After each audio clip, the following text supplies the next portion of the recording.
आता आरावर भाकर भाजून घेते. भाजून झाली काढून घेते. भाजून घेते आरावर.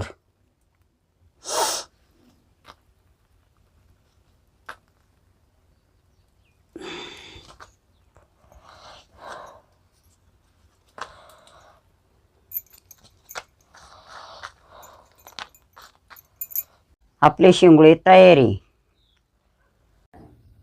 गरम गरम शेंगुळे, त्याच्याबरोबर बाजरीची भाकर. काही लोक बाजरीची भाकर पण खातात. ते पापड आहे आणि लोणचं आहे.